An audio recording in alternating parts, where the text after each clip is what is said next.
Hey everyone, and welcome to your deep dive. We know you're super interested in the whole future of innovation and what it takes to be a successful entrepreneur. Yeah, and you know what we're going to dive into? What? A speech by Sundar Pichai, Ooh, the CEO of Google. I like it. It's more than just a speech, though. It's Yeah. like a glimpse into how someone goes from having a childhood with a rotary phone in India Yeah.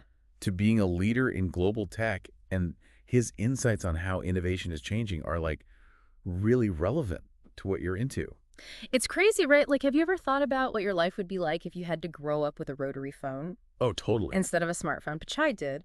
He talks about how he was 12 years old when he got his first phone Wow. in Chennai. And what really got him hooked on tech was reading about the invention of the transistor. Hmm. Those Bell Labs people probably weren't picturing Twitter, or even the latest medical breakthroughs, but their invention made so much possible. It's amazing, isn't it? And Pichai sees that ripple effect everywhere. Yeah. He calls Silicon Valley an idea, not just a place. Right. It's like those early innovations sparked something that's now all over the world. And he has some really interesting points about how this is all playing out. For example, Yeah. he talks about his own experience as an immigrant and feeling welcomed in for his ideas, not, where he was from. Oh, interesting. And he also talks about the rise of these tech hubs Uh-huh. in places you might not expect, like Germany, Brazil, China, Israel. It's pretty cool. Yeah. Okay. And he even brings up the story Story. of the Vietnamese developer who created Flappy Bird. Oh, yeah. I remember that game. One person in Hanoi building this global phenomenon. That's wild. Right. So it really drives home the idea that brilliant ideas can come from anywhere. Absolutely. So we're seeing how innovation is becoming more global, but Pichai doesn't stop there. What else does he talk about? He digs into the role of institutions and governments in fostering this whole, this growth. I see. He specifically mentions the Indian Institutes of Technology, these government-supported schools that have been churning out these incredible engineers and entrepreneurs. Oh, wow. It's a good example of how targeted investment can really fuel innovation. And it's not just India he's talking about. Right. He's talking about how governments everywhere can help create environments where entrepreneurs can thrive. Like what kinds of things? Things like open internet policies and pro-startup initiatives, It seems like he sees a real opportunity for governments and businesses and even universities to work together to drive this wave of global innovation. Yeah. What do you think about that? I think it's really interesting, and I'm curious to see how it plays out in different parts of the world because it's such a complex issue. Yeah, definitely. So we ready to move on to part 2? Let's do it. Awesome. So before the break, we were talking about how Google's kind of trying to recreate that Silicon Valley magic all over the world. Yeah. But Pichai's vision goes even further than that. How so? He's not just talking about, building companies just to build them. He thinks that this next wave of entrepreneurs will tackle some of the world's biggest challenges. Like what? He mentions curing diseases, Uh-huh. fighting climate change, Oh. improving education. It's not just about the next billion-dollar app. It's about using tech to actually make a difference. And the cool thing is, he doesn't think this is just for a select few. Yeah. He thinks that anyone can be an entrepreneur. Yeah. He really believes that the barriers are crumbling. The internet has made things so much easier. Yeah, the internet has created this global marketplace where anyone who has a good idea can reach a huge audience. It's amazing, right? It is, and he gives a few examples to really highlight this. Oh, like what? Did you know that the most used messaging app in Southeast Asia was built by someone who was born in Ukraine and then moved to the US? Really? Yeah. I didn't know that. And get this, the 3 most popular viral games in the US were developed by entrepreneurs in Finland, Ireland, and Vietnam.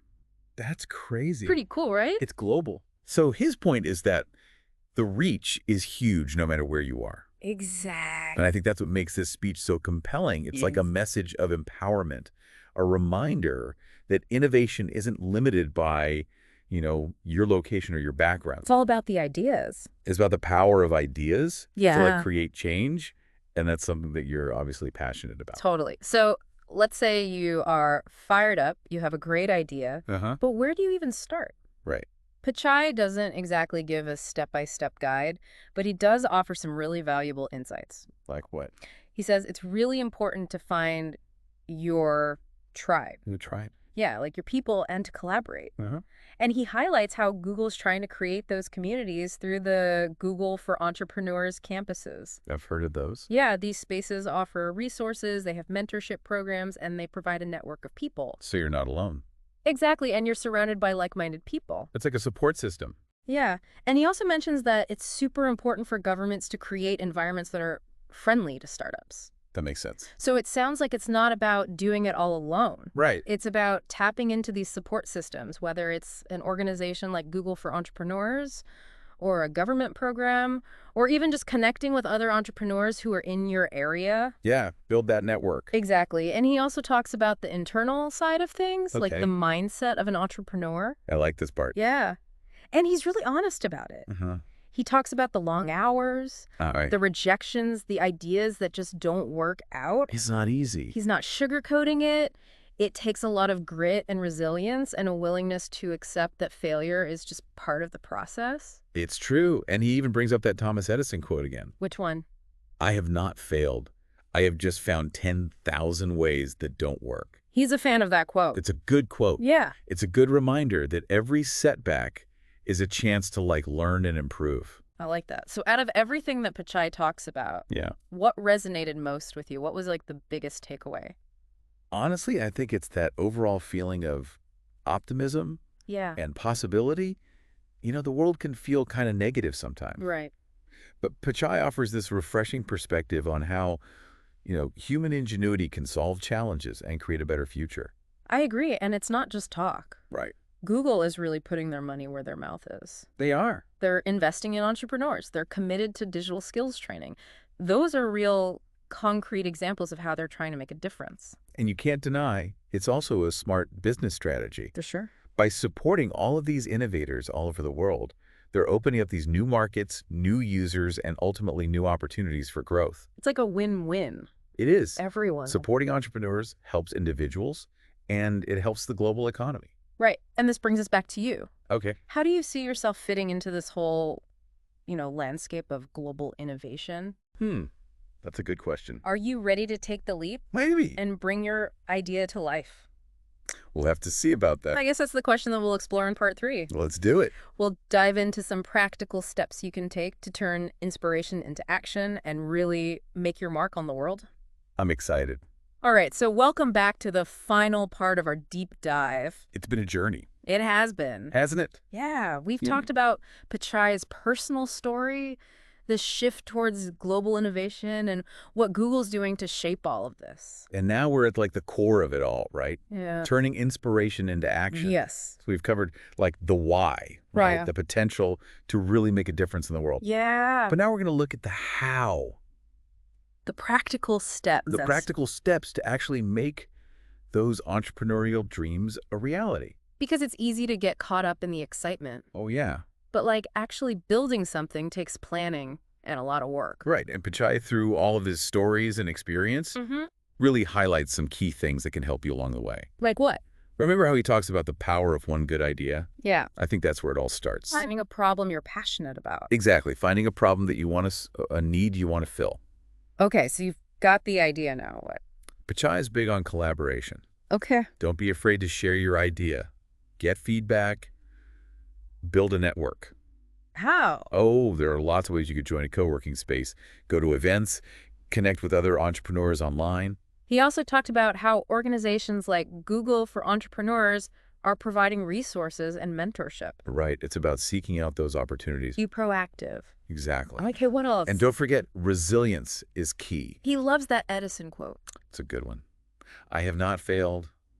I have just found 10,000 ways that don't work. So true.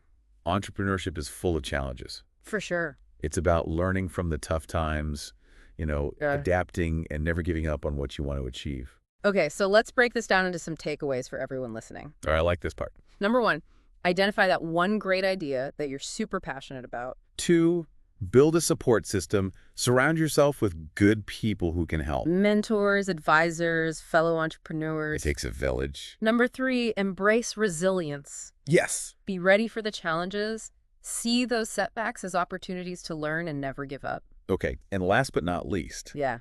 remember that innovation is global. It Your is. location doesn't have to limit you. The world is waiting for your contribution. I love that.